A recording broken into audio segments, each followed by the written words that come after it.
வாஜ்பாய் அரசிலிருந்து திமுக விலகியிருந்த சமயம் அது.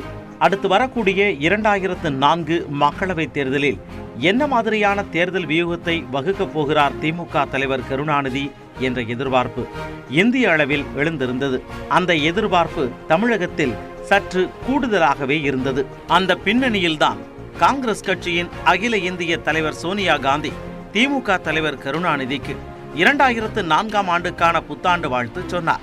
அந்த செய்திக்கு ஊடகங்கள் பெரிய முக்கியத்துவம் கொடுத்தன. புத்தாண்டு வாழ்த்து சொல்வது அரசியல் நாகரிகம். ஆனால் அதன் பின்னால் கூட்டணி கணக்கும் இருப்பதாக பத்திரிகைகள் எழுதின. அதை உறுதி செய்வது போல திமுக காங்கிரஸ் கூட்டணி அமைவதற்கான சமிக்கைகள் தென்படத் தொடங்கின. திமுகவுடன் கூட்டணி பேச்சுவார்த்தை நடத்த மூத்த தலைவர் மன்மோகன் சிங்கையும் கமல்நாத்தையும் அனுப்பி வைத்தார் சோனியா காந்தி. உருவாங்க பேச்சுவார்த்தைகள் முடிந்த பிறகு திமுக சார்பில் சோனியா காந்தியை சந்தித்து பேச திமுகவின் துணை பொதுச் செயலாளராக இருந்த மு.க. ஸ்டாலின் டெல்லி சென்றார். அவருடன் டி.ஆர். பாலுவும் மறைந்த முரசொலி மாறனின் மகன் தயாநிதி மாறனும் சென்றனர். அதன் மூலம் மாறனின் வாரிசான தயாநிதியும் அரசியலுக்குள் தடம் பதித்தார். டெல்லியில் நடந்த பேச்சுவார்த்தைகளின் நீட்சியாக திமுக காங்கிரஸ் கூட்டணி உருவானது. இந்திரா காந்தி காலத்தில் உருவாகி இந்திரா காந்தி காலத்திலேயே முறிந்து போன திமுக காங்கிரஸ் உறவுக்கு கருணாநிதியும் சோனியா காந்தியும் புத்துயிர் ஊட்டியிருந்தனர். இடைப்பட்ட காலத்தில் மூப்பனாரின் தமிழ் மாநில காங்கிரசுடன் திமுக தேர்தல் கூட்டணி வைத்தது என்ற போதும் நீண்ட இடைவெளிக்கு பிறகு அகில இந்திய அளவில் காங்கிரசுடன் கூட்டணி வைத்தது அதுவே முதன்முறை. இன்னும் சரியாக சொல்வதென்றால் இந்திரா காந்தி காலத்தில் ஏற்பட்ட கூட்டணி என்பது காங்கிரஸ் இரண்டாக பிளவுபட்டு கிடந்தது. ஆனால் 2004இல் அகில இந்திய காங்கிரஸ் என்பது ஒன்றுபட்டு இருந்தது. அந்த வகையில் திமுக காங்கிரஸ் இடையிலான முதல் தேர்தல் கூட்டணி என்று 2004இல் அமைந்த கூட்டணியைத்தான் சொல்ல வேண்டும். அந்த கூட்டணிக்குள் மதிமுக, பாமக, இந்திய கம்யூனிஸ்ட், மார்க்சிஸ்ட் கம்யூனிஸ்ட், இந்திய யூனியன் முஸ்லீம் லீக் ஆகிய கட்சிகளும் இணைந்ததால் திமுக காங்கிரஸ் கூட்டணி பிரம்மாண்டமான கூட்டணியாக உருவெடுத்தது. மாறாக அதிமுக அணி மிகவும் பலவீனமாக காட்சியளித்தது. 2001 சட்டமன்ற தேர்தலில் அதிமுகவுடன் கூட்டணி வைத்திருந்த கட்சிகள் விலகிய நிலையில் பாஜக மட்டுமே அதிமுகவுடன் கூட்டணிக்கு தயாராக இருந்தது. ஆனால் சில ஆண்டுகளுக்கு முன்புதான் பாஜகவுடன் கூட்டணி அமைத்தது தவறு, அந்த தவறை மீண்டும் செய்ய மாட்டேன் என்று முஸ்லிம்களுக்கு வாக்குறுதி கொடுத்திருந்தார் ஜெயலலிதா. ஆனால் அரசியல் சூழல் அவரை பாஜகவின் பக்கம் நகர்த்தியது. கடந்த தேர்தலில் திமுக கூட்டணியில் இருந்த புதிய தமிழகம், விடுதலை சிறுத்தைகள், மக்கள் தமிழ் தேசம் உள்ளிட்ட கட்சிகள் ஒன்றாக சேர்ந்து மக்கள் கூட்டணி என்ற பெயரில் 3வது அணியை உருவாக்கினர். அந்த அணிக்கு ஜார்ஜ் பெர்னாண்டஸ் தலைமையிலான ஐக்கிய ஜனதா தளம் ஆதரவளித்ததால் அந்த கட்சியின் அம்பு சின்னத்தில் மக்கள் கூட்டணி வேட்பாளர்கள் போட்டியிட்டனர். தமிழ்நாட்டை பொறுத்தவரை மும்முனை போட்டி உருவாகியிருந்த நிலையில் தொகுதி பங்கீடுகள் தொடங்கின. அதிமுக அணியில் பெரிய கட்சிகள் ஏதுமில்லாத நிலையில் 33 தொகுதிகளில் போட்டியிட்ட அதிமுக 6 தொகுதிகளை பாஜகவுக்கு கொடுத்தது. புதுச்சேரியும் பாஜகவுக்கு தரப்பட்டது. திமுக கூட்டணி பேச்சுவார்த்தைகள் நீடித்த நிலையில் கமல்நாத், வீரப்ப மொய்லி போன்றோர் வந்து பேசியதன் பலனாக காங்கிரஸ் கட்சிக்கு 10 மக்களவை தொகுதிகள் தரப்பட்டன. பாமகவுக்கு புதுச்சேரியுடன் சேர்த்து 6 தொகுதிகள் ஒதுக்கப்பட்டன. மதிமுக பொதுச் செயலாளர் வைகோ சிறையில் இருந்தபோதே திமுகவுடனான தொகுதி பங்கீடுகள் முடிவாகி 4 தொகுதிகள் தரப்பட்டிருந்தன. சிபிஎம்முக்கு 3, இந்திய கம்யூனிஸ்டுக்கு 2 என்ற அளவில் தொகுதிகளை பகிர்ந்துவிட்டு 15 தொகுதிகளில் திமுக போட்டியிட்டது. திமுக சார்பில் டி.ஆர். பாலு தென் சென்னையிலும், தயாநிதி மாறன் மத்திய சென்னையிலும் போட்டியிட்டனர். காங்கிரசிலிருந்து EVKS இளங்கோவன் கோபிசெட்டிப்பாளையத்திலும், KV தங்கபாலு சேலத்திலும், நீலகிரியில் பிரபுவும், மயிலாடுதுறையில் மணிசங்கர் ஐயரும் போட்டியிட்டனர். பாமக சார்பில் AK மூர்த்தி செங்கல்பட்டில் களமிறங்கினார். மதிமுக சார்பில் எல் கணேசன் திருச்சியிலும், செஞ்சி ராமச்சந்திரன் வந்தவாசியிலும் போட்டியிட்டனர். சிவகாசி தொகுதியில் வழக்கம் போல வைகோ போட்டியிடுவார் என்றுதான் எல்லோரும் நினைத்தனர். ஆனால் கொடா சிறைவாசத்திற்கு பிறகு வெளியே வந்த வைகோ தனக்கு பதிலாக சிப்பிப்பாறை ரவிச்சந்திரன் என்ற இளைஞரை சிவகாசி வேட்பாளராக்கினார். திமுகவின் கூட்டணி கட்சியான இந்திய யூனியன் முஸ்லீம் லீக் சார்பில் வேலூரில் காதர் மொய்தீன் உதயசூரியன் சின்னத்தில் போட்டியிட்டார். அதேபோல காங்கிரசின் கூட்டணி கட்சியான காங்கிரஸ் ஜனநாயக பேரவை சார்பில் ப. சிதம்பரம் சிவகங்கையில் கை சின்னத்தில் போட்டியிட்டார். 2004 ஏப்ரல் 20 தொடங்கி மே 10ஆம் தேதி வரை 4 கட்டங்களாக மக்களவைத் தேர்தல் நடத்தப்படும் என்ற அறிவிப்பு வெளியாக இருந்ததால் தமிழக தேர்தல் களம் பிரச்சாரத்திற்கு தயாராகியிருந்தது. இந்திய தேர்தல் களமோ பிரச்சார நெடியில் தத்தளித்துக் கொண்டிருந்தது. இந்தியா ஒளிர்கிறது என்ற கோஷத்தை முன்வைத்து பிரச்சாரத்தை தொடங்கியிருந்தது பாஜக. 6 ஆண்டு கால சாதனைகளை விளக்கிச் சொல்லும் விளம்பரங்கள் ஊடகங்கள் வழியே ஒவ்வொரு வீட்டையும் நிறைத்து கொண்டிருந்தன. பிரதமர் வேட்பாளராக வாஜ்பாய் அறிவிக்கப்பட்டிருந்த போதும் மூட்டுவரி காரணமாக அவரை அதிக இடங்களுக்கு பிரச்சாரத்திற்கு அனுப்ப முடியாது என்பதால் அவருக்கு பதிலாக நாடு தழுவிய அளவில் சுமார் 1 மாத காலம் தொடர் தேர்தல் பிரச்சாரத்தில் ஈடுபட்டார் அத்வானி. காங்கிரஸ் கூட்டணியில் ஒரே இலக்கு வாஜ்பாய் அரசின் 6 ஆண்டு கால ஆட்சியின் குறைபாடுகள் ஒவ்வொன்றையும் மக்கள் மத்தியில் கொண்டு சென்று எதிர்ப்பு வாக்குகளை ஓரணியில் திரட்டுவதுதான். அதற்காக சவப்பெட்டி ஊழல், திகல்கா ஊழல், வேலையில்லா திண்டாட்டம், வறுமை, விவசாயிகள் பிரச்சனை ஆகியவற்றை மக்கள் மத்தியில் கொண்டு சென்றது காங்கிரஸ் கட்சிக்கு துணையாக இடதுசாரிகளும் அதன் கூட்டணி கட்சிகளும் தீவிரமான பிரச்சாரத்தில் ஈடுபட்டனர்.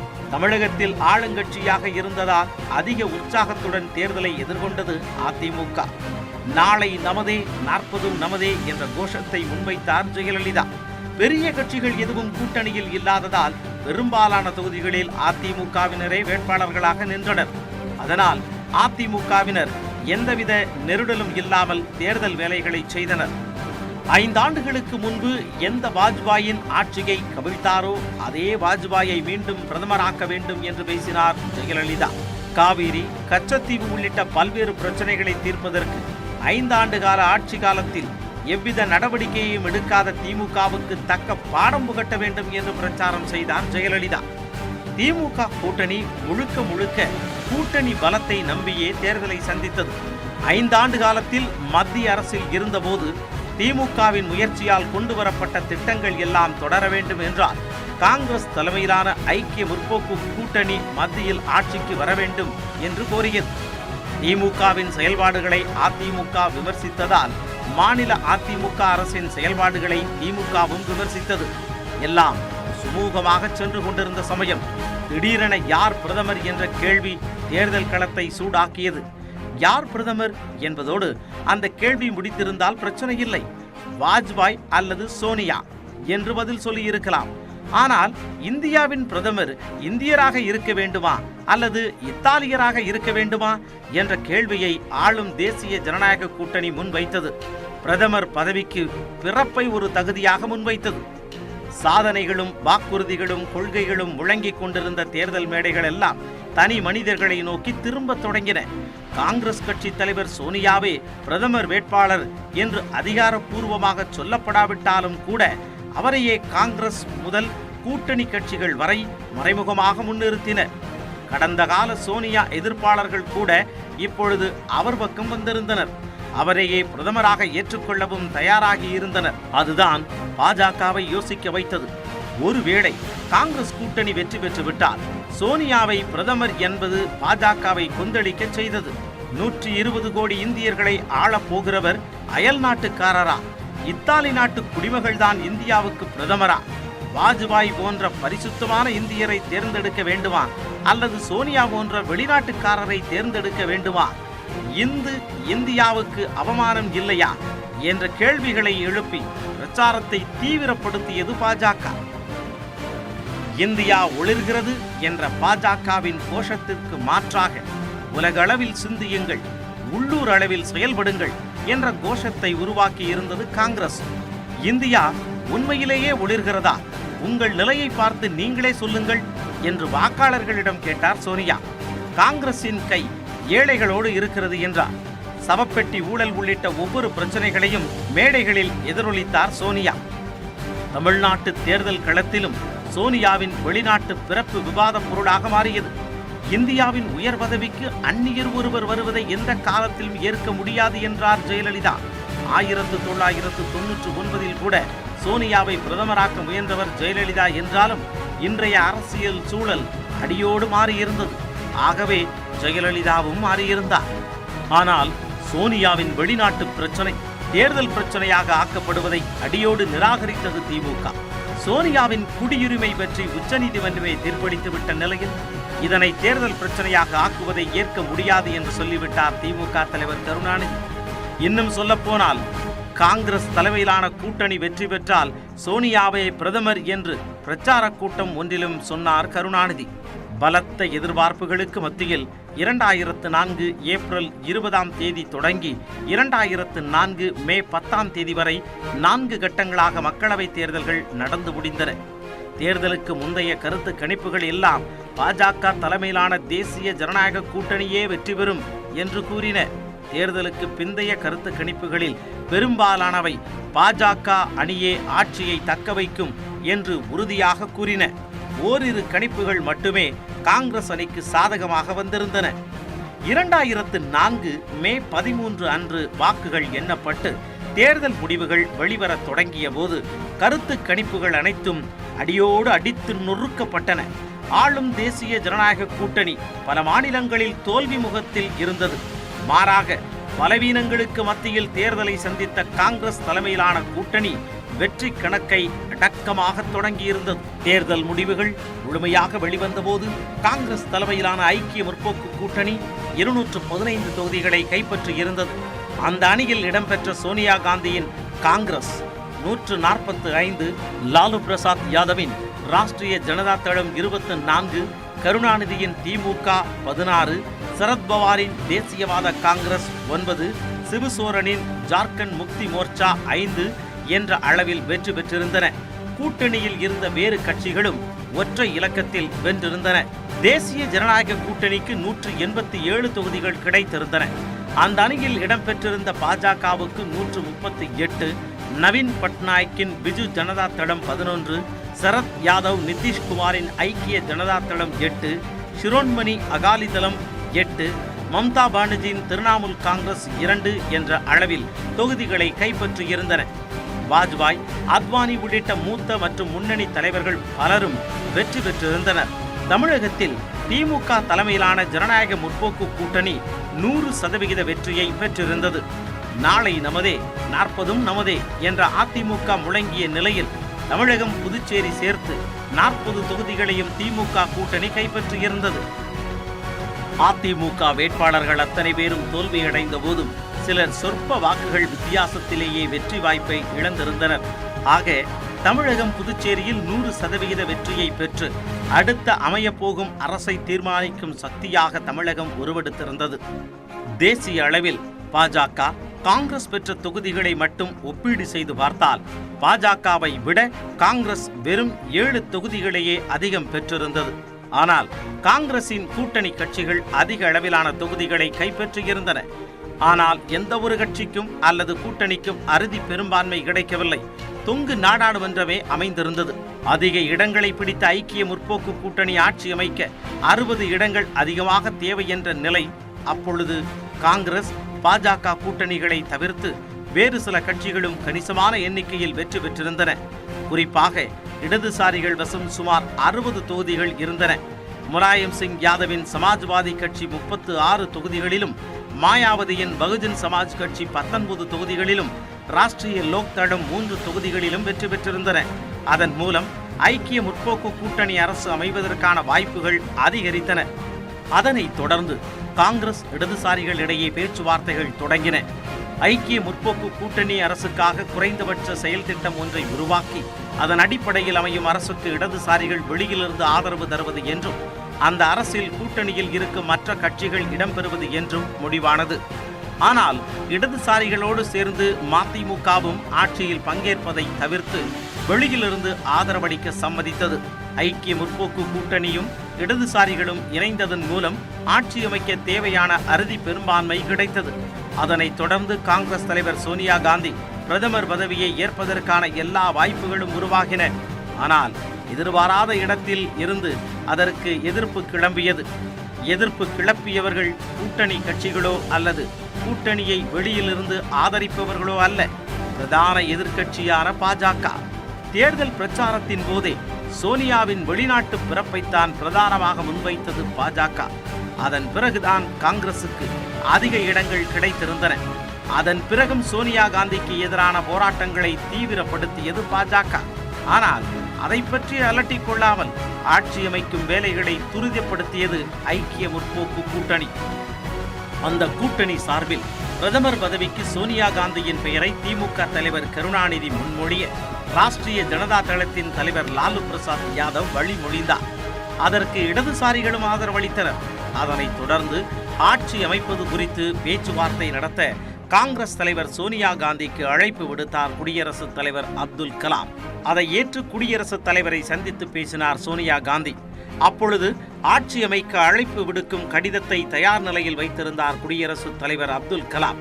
ஆனால் அதை கொடுப்பதற்கு முன்னால் சோனியா காந்திக்கு ஆதரவளிக்கும் கட்சிகள் அல்லது எம்பிக்களின் ஆதரவு கடிதங்கள் வேண்டும் என்று கோரினார்.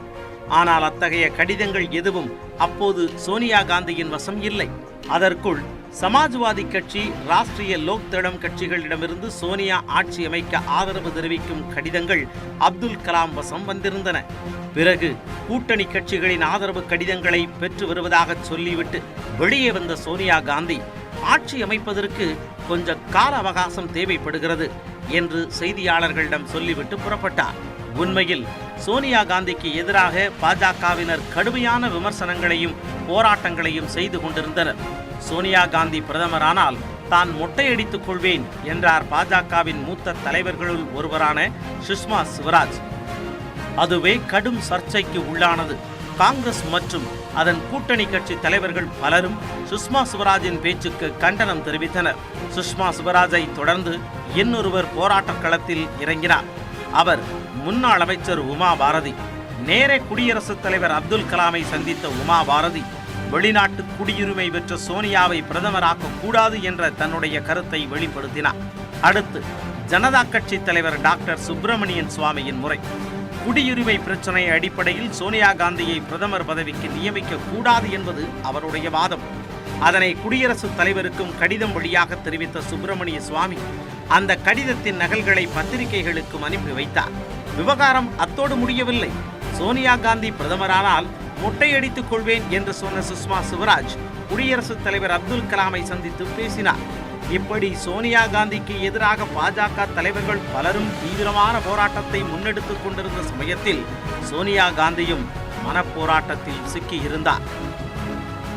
ஐக்கிய முற்போக்கு கூட்டணியின் தலைவர்கள் பலரும் விரிவான விவாதத்தில் ஈடுபட்டனர். நீண்ட நெடிய விவாதத்திற்கு பிறகு குடியரசுத் தலைவர் அப்துல் கலாமை சந்திக்க புறப்பட்டார் சோனியா காந்தி. கூடவே காங்கிரஸ் மூத்த தலைவர் மன்மோகன் சிங்கும் சென்றார். அடுத்த நொடியே பிரதமர் பதவியை ஏற்க சோனியா மறுப்பு என்று செய்தி பரவத் தொடங்கியது. என்ன ஆயிற்று சோனியா காந்திக்கு? ஏன் இந்த திடீர் முடிவு? பாஜக நடத்திய எதிர்ப்பு போராட்டங்கள் சோனியா காந்தியை பயமுறுத்திவிட்டனவா? அல்லது சோனியாவின் மன போராட்டங்களா? அல்லது குடியரசுத் தலைவர் அப்துல் கலாமிடமிருந்து ஏதேனும் கேள்வி கணைகள் வந்தனவா என்று ஆளுக்கொரு கோணத்தில் அலசத் தொடங்கினார்கள். விவாதங்களுக்கு மத்தியில் செய்தியாளர்களை சந்தித்த சோனியா காந்தி, நான் எப்பொழுதும் பிரதமர் பதவிக்கு ஆசைப்பட்டதில்லை என்று சொன்னதோடு பிரதமர் பதவியை ஏற்க தான் விரும்பவில்லை என்றும் ஐக்கிய முற்போக்கு கூட்டணி சார்பில் மூத்த காங்கிரஸ் தலைவர்களுள் ஒருவரான மன்மோகன் சிங்கின் பெயரை பிரதமர் பதவிக்கு முன்மொழிந்திருப்பதாக சொன்னார். Well, final decision had been taken and I had been under tremendous pressure from my colleagues, my party workers and many people throughout the country. So naturally, being under such pressure sort of takes you down a bit. But now that everything is over, I'm very happy. I think our country will be safe in Dr. Manmohan Singh's. அந்த நொடியில் இந்திய அரசியல் களம் ஒரு கணம் அதிர்ந்து நின்றது. இந்தியாவின் அதிகாரம் வாய்ந்த பிரதமர் நாற்காலி தேடி வந்தபோது அதை அடுத்தவருக்கு நகர்த்திவிட்ட சோனியா காந்தியின் செயல் வியப்பும் வினோதமுமாக பார்க்கப்பட்டது. அந்த வகையில் இந்தியாவின் பிரதமர் பதவியில் அமர்ந்தார் மன்மோகன் சிங். அதன் பிறகு அவர் 10 ஆண்டுகளுக்கு அந்த பதவியில் நீடித்தார். அதற்கான விதை திமுக காங்கிரஸ் கூட்டணி.